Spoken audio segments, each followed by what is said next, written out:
guys. Buhat bearing ko.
Guys, atin pinaandar.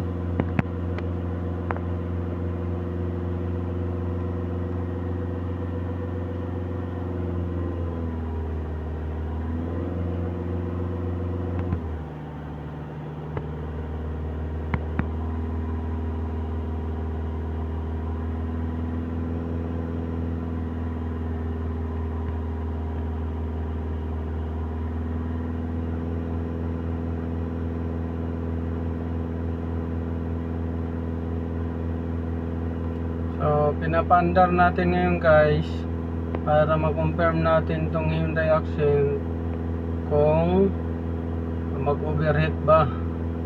So, pag mag-overheat to, kailangan natin palitan yung auxiliary fan pati yung resistor nya, resistor block, kasi walang high speed. So, low lang ang nakaano, walang middle, walang high speed. Kaya ang resulta, bumubulwak yung tubig sa tangke, reservoir tank.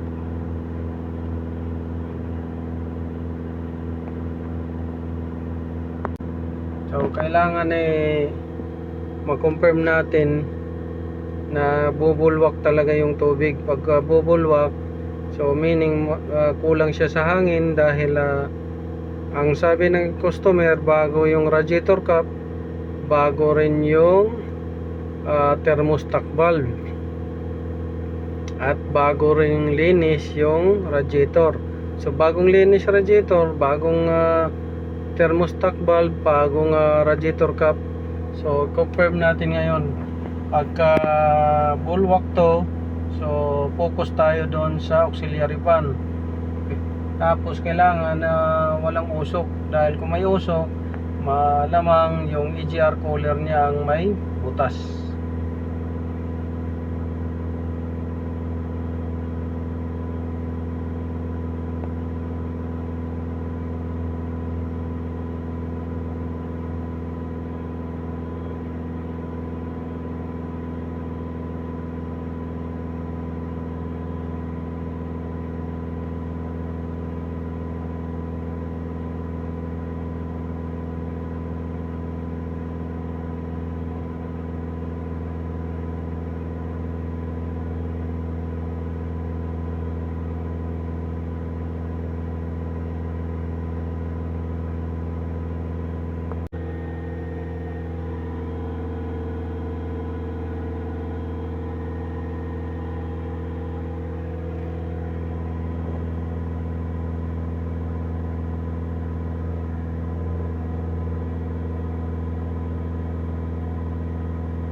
So hindi nag-automatic yung compressor, dahil pag nag-automatic yung compressor, mawawala ng supply ng hangin sa auxiliary fan.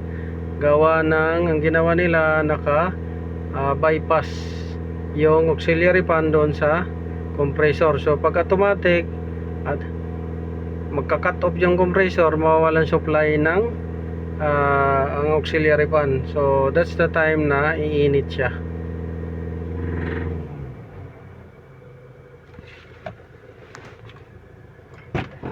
So check natin. So ayan, mausok.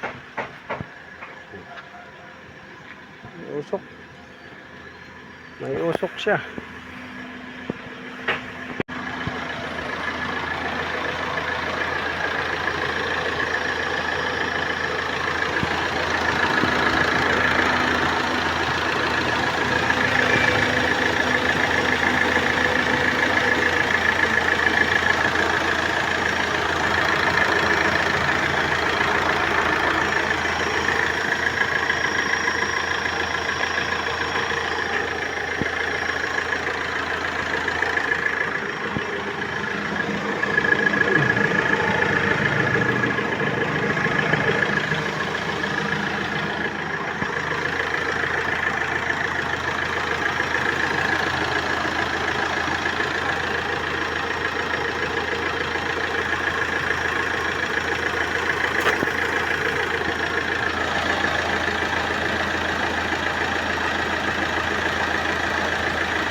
Lakas ng blow by dito.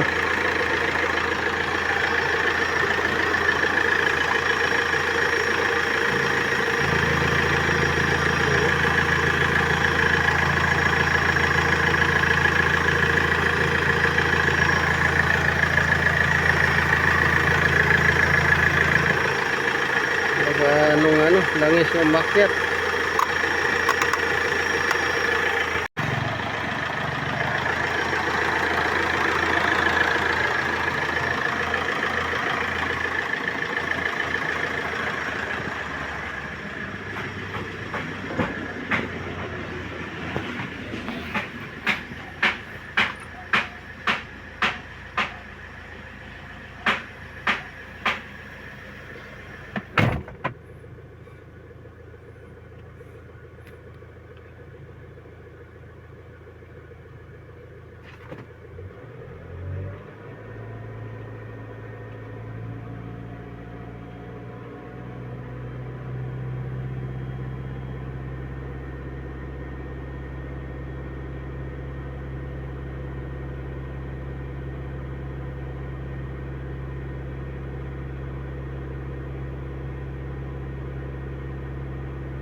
So ito sir, ang problema nitong ano mo sasakyan kung bakit bumubulwak dito, lalo na pagka pinatay mo yung makina, bumubulwak, at saka pagka humihinto ka galing sa biyahe habang nakaandar yung makina ay bumubulwak. So kung nakahinto ka, patay makina, bumubulwak.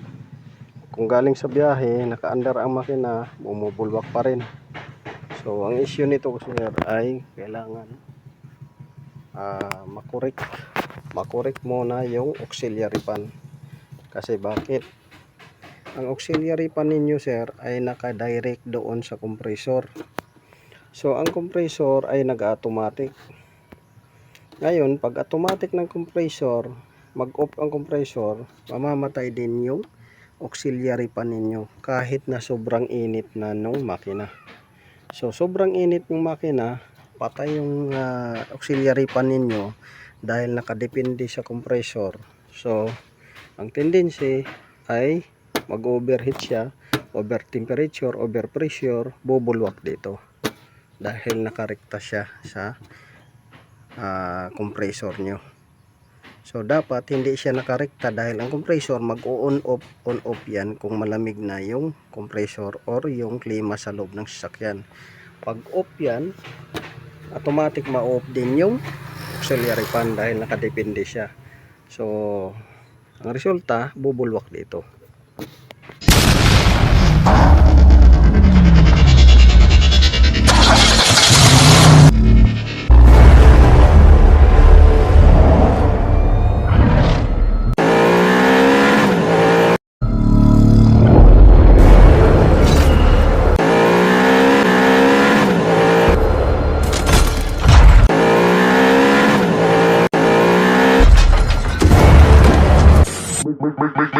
Make